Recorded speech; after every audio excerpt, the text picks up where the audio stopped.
राधे राधे मित्रों, आज की इस वीडियो में हम जानेंगे कि कैसे श्री देवराह बाबा ने पुरुषोत्तम दास टंडन को राजश्री शब्द से विभूषित किया। मित्रों, हमारी वीडियो को लाइक करें और शेयर करें। धन्यवाद।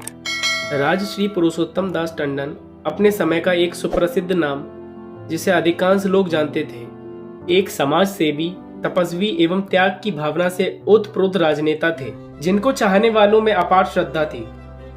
टंडन जी एक सुप्रसिद्ध राजनेता थे। प्राचीन भारतीय सभ्यता में ऋषियों महर्षियों का राजनीति में गहरा हस्तक्षेप रहता था, अथवा पेचीदा मामलों में राजा संत महापुरुषों से ही निर्णय करवाया करते थे। अगर भारत का इतिहास खोला जाए तो प्रत्येक राजा के साथ राजगुरु का नाम भी जुड़ा हुआ पाएंगे। वर्तमान समय में भी महात्मा गांधी, विनोबा भावे, पंडित बाल गंगाधर तिलक, जयप्रकाश नारायण आदि अच्छे लोग संत स्वभाव से संपन्न राजनीति को छूते हुए अपना जीवन काल व्यतीत कर चुके हैं। इसी प्रकार एक बार ब्रह्मर्षि योगी सम्राट श्री देवराह बाबा सरकार से सारे विद्वान समाज ने मिलकर ऐसी प्रार्थना की कि बाबा भारत में जन्मे पुरुषोत्तम दास टंडन जी के आचरण, कार्यों, ईमानदारी और त्याग विनय से संपन्न राजनीतिक कार्यों से हम सब बहुत प्रभावित हैं। टंडन जी को स्वयं भी हिंदी व अंग्रेजी की उच्च शिक्षा प्राप्त है और हम सभी विद्वान ऐसा चाहते हैं कि आपके श्रीमुख से टंडन जी के कार्य को देखते हुए किसी उपधि से अलंकृत किया जाए। बाबा ने कहा, बच्चा, तुम सब की यदि ऐसी इच्छा है तो मैं ऐसा ही करूंगा। यह बात तय होने पर विद्वान लोगों ने टंडन जी से संपर्क स्थापित किया एवं उन्हें तत्काल बाबा के दर्शन में लाने का उपक्रम आरंभ किया। उस समय पुरुषोत्तम दास टंडन जी भारत की कांग्रेस पार्टी के अध्यक्ष थे और बाबा देवरिया जिला, जिसका नाम उन्हीं के नाम पर पड़ गया था, उसमें सरयू तट पर बने अपने मचान पर विराजमान थे। टंडन को जब ये खबर हुई तो बाबा से ऐसा सम्मान पाने के लिए वे सहर्ष तैयार हो गए। हिंदू, मुसलमान, सिख, ईसाई आदि सभी निर्विवाद रूप से टंडन जी की नैतिकता, सदाचार व संभाव की सराहना करते थे।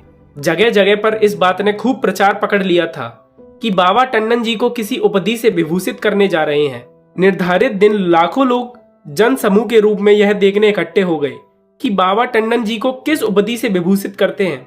15 अप्रैल 1948 को यह दिन था जब बाबा ने अपने मंच से टंडन जी को राजश्री शब्द से विभूषित करते हुए राजश्री पुरुषोत्तम दास टंडन संबोधित किया। तत्कालीन जगतगुरु शंकराचार्य पद पर प्रतिष्ठित श्री ब्रह्मानंद सरस्वती जी ने, जो संत करपात्री जी के गुरु थे, टंडन जी को मिली इस उपाधि पर हार्दिक प्रसन्नता व्यक्त की। बाबा के दर्शन कर लखनऊ वापस पहुंचने पर राजश्री पुरुषोत्तम दास टंडन का अभिनंदन करने वाले लोगों ने तत्कालीन प्रधानमंत्री पंडित जवाहरलाल नेहरू भी थे। जिस समय बाबा ने टंडन जी को राजश्री शब्द से विभूषित करके कुशल समाचार पूछा तो टंडन जी ने कहा कि बाबा, आप तो हमें राजश्री बना रहे हैं, आश्रम के पेड़ हमें कांटे चुभो रहे हैं। बाबा ने कहा, अरे बच्चा, अभी मैं इसको डांटता हूं। जिस पेड़ के नीचे टंडन जी खड़े थे उस पेड़ को डांटकर बाबा ने कहा, क्यों रे, यही सेवा करने के लिए तुझे मैंने यहाँ खड़ा किया है। मानो पेड़ जैसे घबराकर सहम गया हो। वह बबूल का पेड़ था। ध्यान रहे कि बबूल के पेड़ पर 1.5 इंच लंबे अत्यधिक कांटे होते हैं। बाबा ने पुरुषोत्तम दास जी से पेड़ की ओर इशारा करते हुए कहा, बच्चा, यह भगत है, अब यह किसी को कांटे नहीं चुभाएगा। यह सब चीटा चीटी, सांप बिच्छू, हाथी और पेड़ पौधा आदि मेरे भगत है। यह मेरी बात मानते हैं बच्चा। उस समय तो इस बात के प्रभाव का पता किसी को न चला, किंतु शाम होते होते पेड़ के कांटे झड़ झड़ कर गिरने आरंभ हो गए और रात भर में सभी कांटे मुरझा मुरझा कर गिर गए। अगले दिन सुबह वह पेड़ पूरी तरह कांटों से रहित हो चुका था। यह देखकर सभी आश्चर्यचकित थे। कुछ दिन बाद सभी का आश्चर्य तब चरम सीमा पर पहुंच गया जब हफ्ता 10 दिन में आश्रम के सभी पेड़ों के कांटे झड़ झड़ कर गिर गए। आश्रम के बाहर जो पेड़ थे उन पर कांटे पूर्वत्र मौजूद थे। बाबा की अपरंपार लीलाओं की कोई था नहीं थी। पेड़ पौधे, पशु पक्षी एवं संपूर्ण प्रकृति उनकी आज्ञा के पालन में लगी रहती थी। साक्षात औड़दानी विश्वनाथ भगवान शिव के अवतार ही थे। सन 1989 प्रयागराज के महाकुंभ में किसी भक्त के साथ बात करते हुए बाबा ने कहा था कि बच्चा, पुरुषोत्तम दास टंडन को मैंने राजश्री की उपाधि दी थी। बहुत भक्त आत्मा था।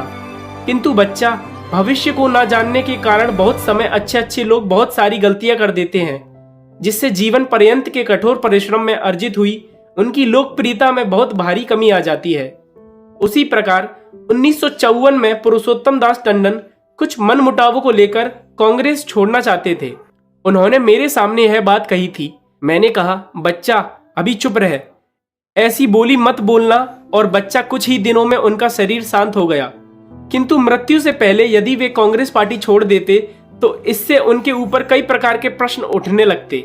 और बच्चा, मुझे पता था कि अब पुरुषोत्तम स्वर्ग सिधारने वाला है, इसलिए मैंने उसे ऐसा करने की आज्ञा नहीं दी, ताकि बिना कोई पार्टी बदले इसका शरीर छूट जाए। बाबा तो परम दयालु थे। बाबा अपने भक्तों की मन की बात जान लिया करते थे और उन पर परम दया बरसाया करते थे।